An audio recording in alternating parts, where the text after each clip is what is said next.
Halo teman-teman, Assalamualaikum warahmatullahi wabarakatuh. Di sini saya akan menjelaskan materi IPA mengenai fisiologi tumbuhan. Yang pertama-tama, izinkan saya memperkenalkan diri. Nama saya Maritamil Avanda, NIM 24117444108 dari kelas PGSD-C. Nah, yang pertama saya akan menjelaskan pengertian pertumbuhan.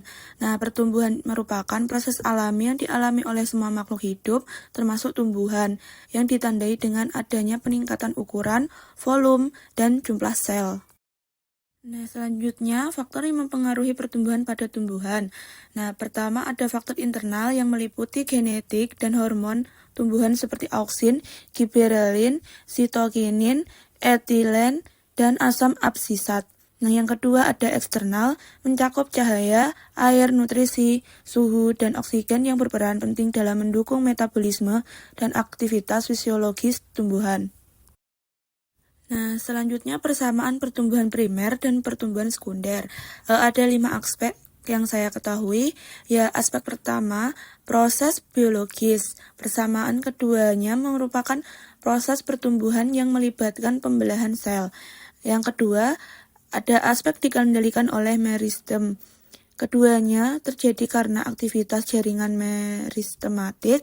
Nah, aspek yang ketiga, penambah ukuran tumbuhan. Keduanya sama-sama berkontribusi dalam meningkatkan ukuran tubuh tumbuhan. Yang aspek keempat terjadi pada tumbuhan berkayu. Keduanya dapat terjadi pada tumbuhan dikotil berkayu. Aspek yang kelima memerlukan hormon tumbuhan. Keduanya dipengaruhi oleh hormon pertumbuhan seperti auksin. Perbedaan pertumbuhan primer dan pertumbuhan sekunder. Ada 5 aspek. Yang pertama, letak meristem. Pada tumbuhan primer, meristem apikal atau ujung akar dan ujung batang. Pada pertumbuhan sekunder, terdapat meristem lateral atau kambium dan kambium gabus. Yang kedua, aspek arah pertumbuhan. Pada pertumbuhan primer, bertambah panjang atau vertikal. Pada pertumbuhan sekunder, bertambah besar atau horizontal. Nah, aspek yang ketiga, jenis tumbuhan. Terjadi pada semua tumbuhan. Nah, pertumbuhan sekunder umumnya hanya pada tumbuhan dikotil atau gymnospermae. Nah, aspek yang keempat, jaringan yang terbentuk. Pada pertumbuhan primer, epidermis, jaringan dasar, dan jaringan pengangkut primer. Pada pertumbuhan sekunder, ada hilem sekunder, floem sekunder, dan jaringan gabus. Yang aspek kelima yaitu waktu terjadi. Pada pertumbuhan primer, sejak biji mulai tumbuh.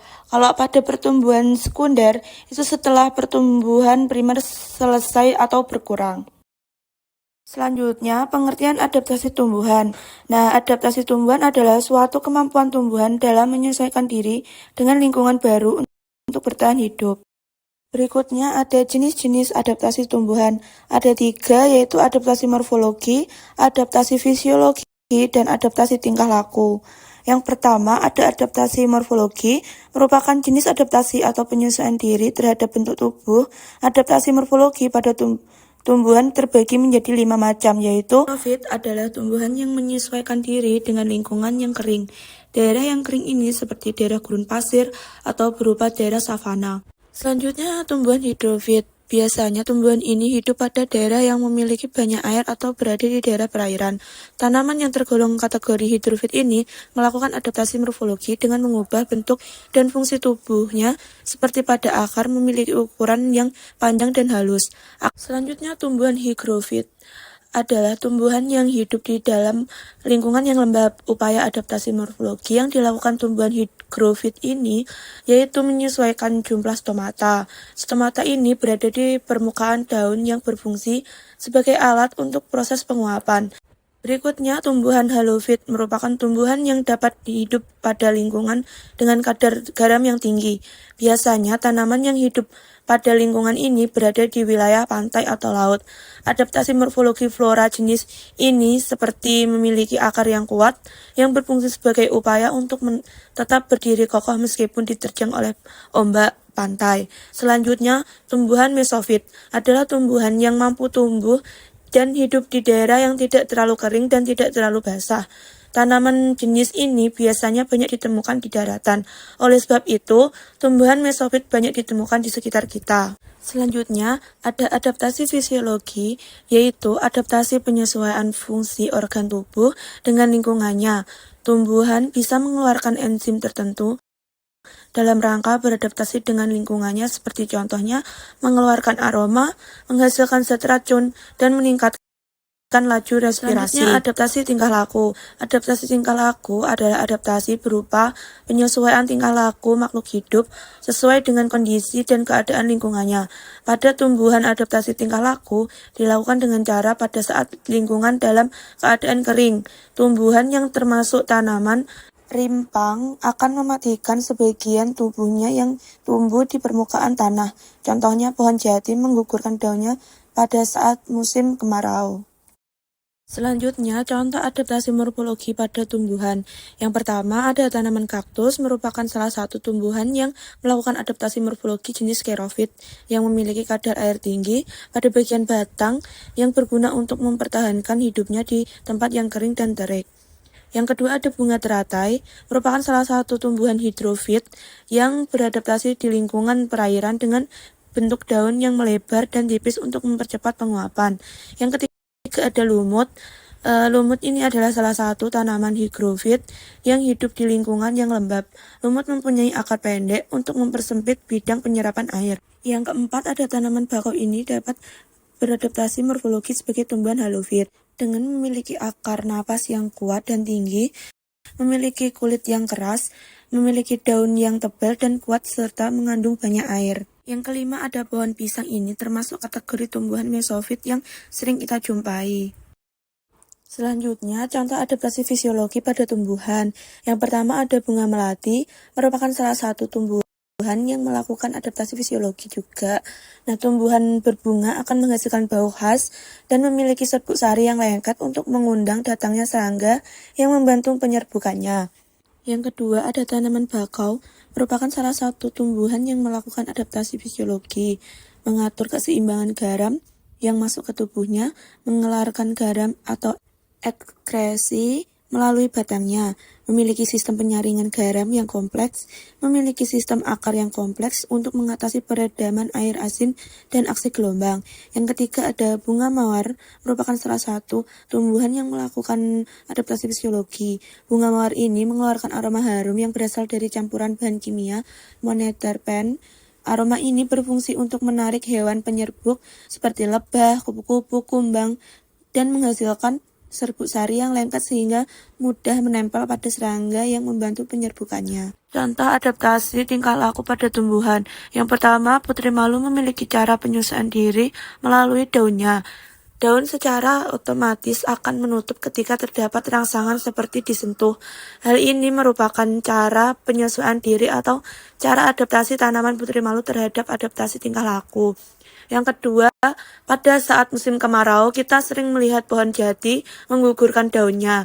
Hal ini dilakukan dalam rangka penyesuaian diri guna mengantisipasi adanya penguapan secara berlebihan yang bisa menyebabkan pohon jati kekurangan air dan akhirnya mati. Selain pohon jati, cara pengguguran daun pada musim kemarau juga dilakukan pada beberapa jenis tanaman lainnya, seperti pohon kedondong, pohon mauni, dan jenis pohon lainnya yang bertujuan untuk tetap mempertahankan hidupnya. Yang ketiga, ada bunga matahari, akan menghadap ke arah matahari ketika terbit dan terus berputar mengikuti sinarnya sehingga matahari tenggelam. Bunga matahari melakukan adaptasi ini untuk menyesuaikan diri dengan lingkungannya. Dengan mengikuti matahari, daun bunga matahari dapat menangkap cahaya matahari secara maksimal.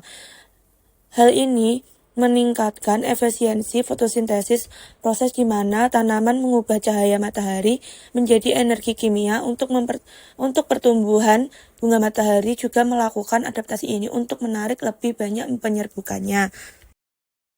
Berikutnya, pengangkutan zat pada tumbuhan. Proses pengangkutan zat-zat dari dalam dan keluar sel disebut transportasi.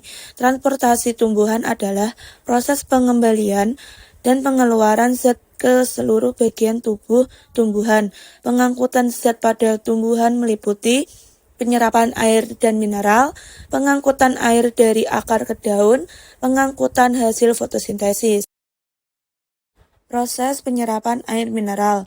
Ini pada gambar ini adalah diffusion, merupakan perpindahan zat atau molekul-molekul dari daerah konsentrasi tinggi atau hipertonik ke konsentrasi rendah atau hipotonik. Yang kedua ini, gambar kedua ini perpindahan osmosis, merupakan proses perpindahan air dari daerah yang berkonsentrasi rendah atau hipotonik ke daerah yang berkonsentrasi tinggi atau hipertonik melalui membran semipermeable.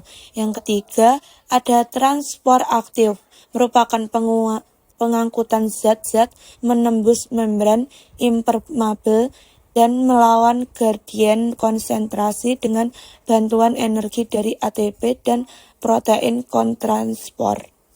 Berikutnya, ada pengangkutan air dari akar.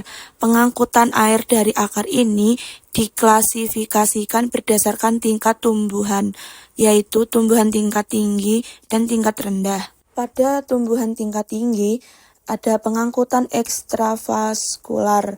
Pengangkutan ekstravaskular merupakan pengangkutan di luar berkas pembuluh secara horizontal. Di pengangkutan ekstravaskular ini ada dua jenis, yaitu apoplas, yaitu sistem pengangkutan air dan zat terlarut melalui bagian hidup dari suatu sel seperti sitoplasma dan vakuola ke sel lainnya melewati plasmodesmata, yaitu saluran yang menghubungkan suatu sel dengan protoplasma sel lain. Yang kedua ada simplas, yaitu sistem pengangkutan air dan garam mineral melalui bagian yang tidak hidup, misalnya dinding sel dan ruang antar sel. Yang kedua ada pengangkutan intravaskular. Pengangkutan intravaskular adalah pengangkutan melalui berkas pembuluh atau xilem dari akar menuju bagian atas tumbuhan. Proses pengangkutan dalam pembuluh angkut terjadi secara vertikal. Selanjutnya ada pengangkutan pada tumbuhan tingkat rendah. Pada tumbuhan tingkat rendah tidak melakukan proses mekanisme transportasi penyerapan air dan garam mineral pada pembuluh jaringan, tapi terjadi pada semua jengkal tubuh tumbuhan tingkat rendah sendiri. Garam mineral dan air akan diambil dari dalam tanah melalui bagian akar. Tumbuhan ini akan menyerap air, oksigen, dan karbon dioksida melalui transportasi difusi, transport aktif, dan proses osmosis, pengangkutan zat hara dan juga zat tidak dibutuhkan lagi akan dikeluarkan melalui ujung daun dengan wujud air atau uap. Pengangkutan hasil fotosintesis. Proses pengangkutan bahan makanan dalam tumbuhan dikenal dengan translokasi. Translokasi merupakan pemindahan hasil fotosintesis dari daun atau organ tempat penyimpanannya ke bagian lain tumbuhan yang memerlukannya. Jaringan pembuluh yang bertugas mengedarkan hasil fotosintesis ke seluruh bagian tumbuhan adalah floem atau pembuluh tapis. Mekanisme translokasi. Menurut teori aliran sitoplasma, translokasi dapat terjadi karena adanya aliran sitoplasma di dalam sel-sel melalui plasmodesmata. Adanya plasmodesmata memungkinkan pengangkutan hasil fotosintesis secara difusi dari satu sel ke sel lainnya. Menurut teori aliran massa atau tekanan oleh Ehrmach 1930, translokasi terjadi karena adanya perbedaan tekanan osmosis yang terjadi di dalam pembuluh floem antar organ, yaitu daun, batang, dan akar. Peningkatan kadar gula di dalam floem daun akan meningkatkan tekanan osmosis daun, sehingga larutan hasil fotosintesis akan mengalir dari daun menuju ke akar. Terima kasih teman-teman sudah mendengarkan video saya. Jangan lupa like,